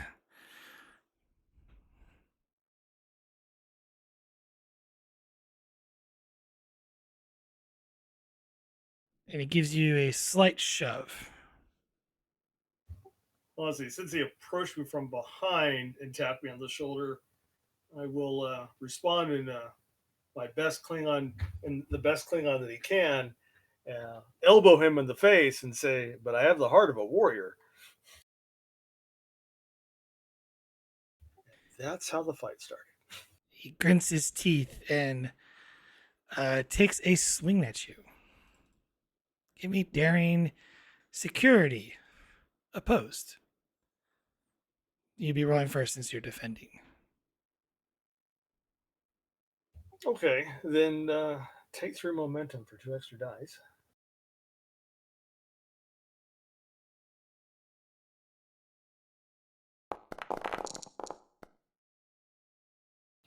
Yeah, for Perron, that's not bad.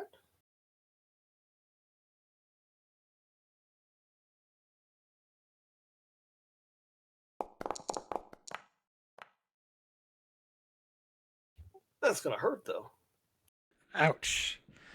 He takes a swing at you and squarely hits you right in the, as you try to duck. He did a fake with his um, right hand and then sucker punched you into the rib cage with his left. Do you wish to avoid the injury?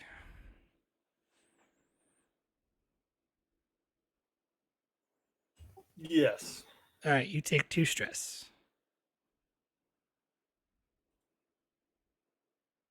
Yeah, just as you voice to do the fake, comes in with that, sucker punch, and he nearly just grazes your chest. As the brawl starts to begin, it is now passed to you. Perron will smile widely at him, uh, look like and look trying to look ferocious and like he's enjoying a good fight, uh, and attack him back.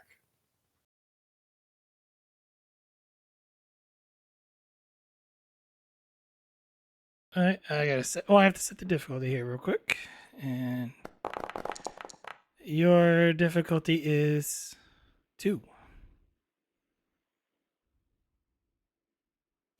Fair enough.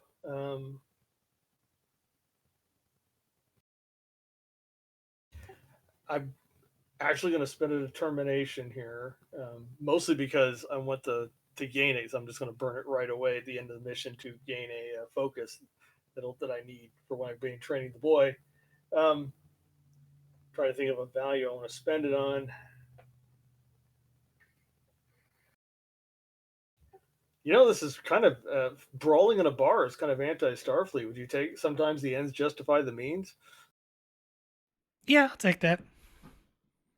All right, spend the determination. I'm going to spend the last momentum for a third die as well.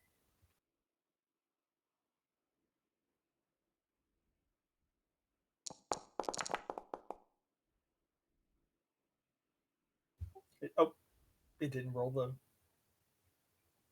I clicked the thing that said maybe. You were spending it for a third die? Yeah. Okay. Okay, so I like that's four successes. So you gain 2 momentum. I'm assuming, one of them, the last one that didn't roll was. Yeah. So yeah, you punch him square in the face. Armor is just 2 points. So, and you hit him so hard he falls back, hitting the ground, falling unconscious.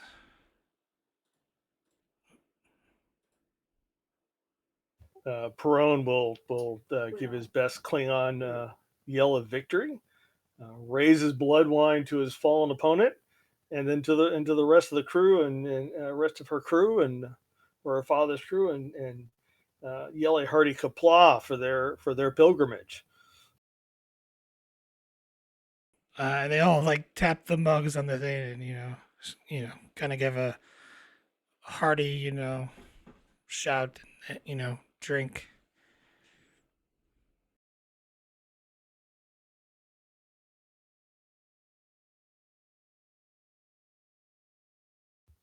And because he is who he is, and he is doing his best to hide all of the I don't remember nervousness, but he does look to see how the boy took watching his father just lay out a Klingon warrior.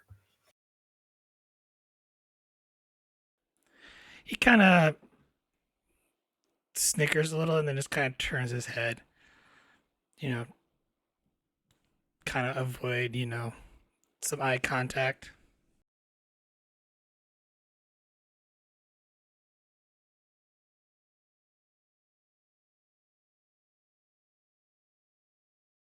Very good. That's probably a young child version of, oh, dang, daddy's got chops.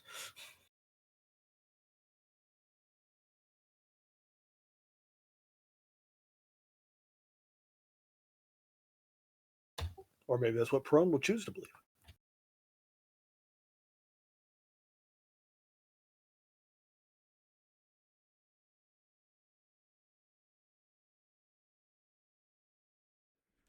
On the second floor, Ryan Vogel, Captain Kier makes her way up towards the two of you.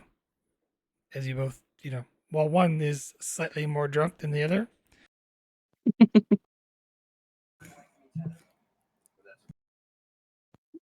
Captain,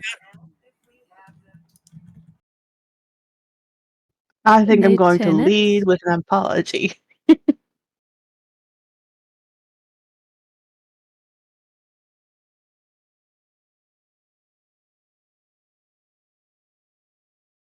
An apology, you say? For whatever Vogel's going to say next. Are you ready to go?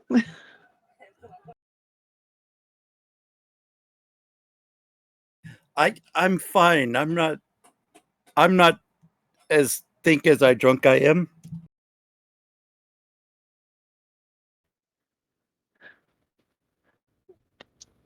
Dear, maybe you should go take a rest and recuperate. We're going to the spa. I'll be fine. I look up at the captain with just like a What do you say? She can sleep in the spa. We'll just have to keep an eye on her. All right. Let's go get this program started.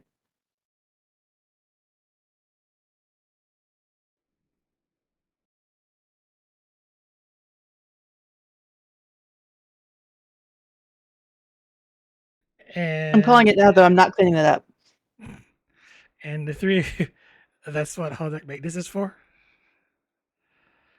The three of you heading over towards where the hollow suites are at.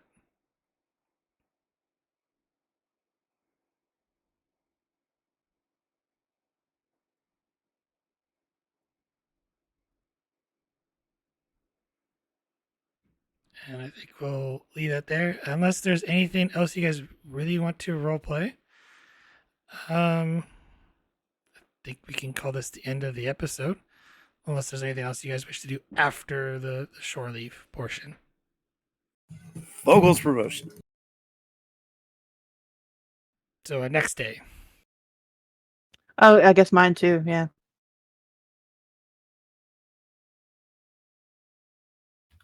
Oh, promotion. And all the officers involved are hungover. They got lovely headaches. Let's just put it that way. Mine's not nearly as bad as hers is, though.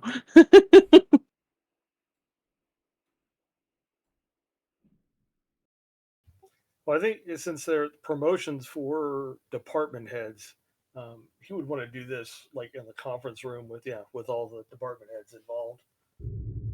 Probably a big enough room. I mean, you just picture it, a big enough room for since they're department heads, we would have the two being promoted, and then folks from their departments and we'll let the people in their department get a chance to see their boss get promoted.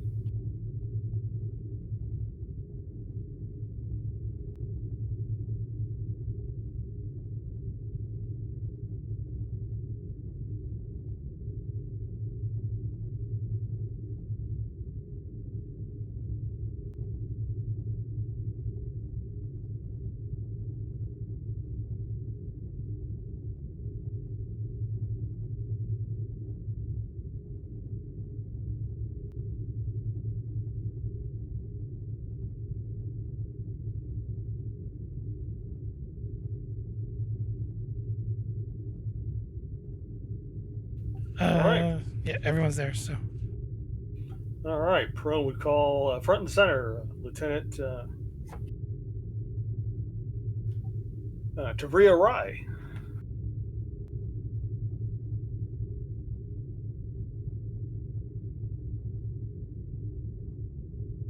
Attention orders as of this star date, 48576.7. For exemplary duty to the USS Navajo and the Starfleet in general. It is my pleasure as captain of the Navajo to promote Lieutenant Travia Rye to Lieutenant Commander with all the rights and responsibilities thereof. Put the extra pip on her shoulder and then just take a fist, jam it in there good. Of course, he's palmed the little piece on the back of it so the pin sticks in her shoulder. May the deity that you believe in have mercy on your soul, Lieutenant Commander. Captain.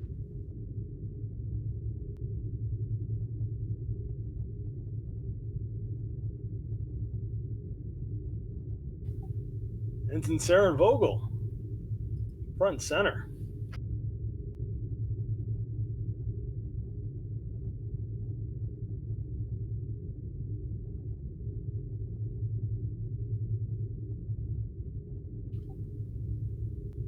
It is, Mr. Vogel, it is again with my absolute pleasure as captain of the USS Navajo. Attention to orders that Ensign Sarah Vogel from henceforth be promoted to Lieutenant Junior Grade Sarah Vogel, with all the rights and responsibilities thereof, in recognition of her honorable service to Starfleet and the USS Navajo. take the extra pip and, in a similar fashion, jam it into her collarbone. And may God have mercy on your soul, Lieutenant. Thank you, sir.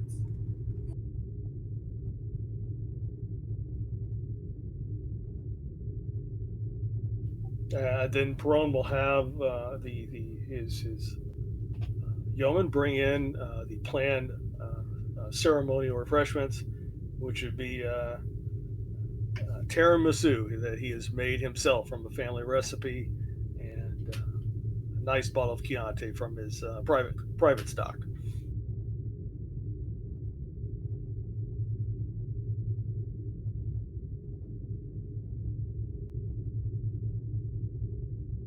Congratulations, Lieutenant Commander. Lieutenant, you both have these promotions are long overdue and well earned. Thank you, Captain. It smells delicious. Thank you, sir. You're welcome, and thank you. It's not apple pie, but I hope you'll enjoy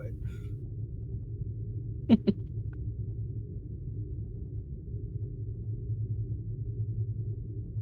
And at some point, since even though the player is not here, I imagine Solak will inquire about the recipe. He may not have it.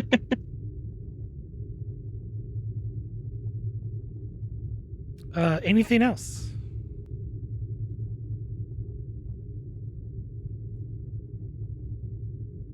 Do you guys wish to do? Think I'm good. No, I'm good.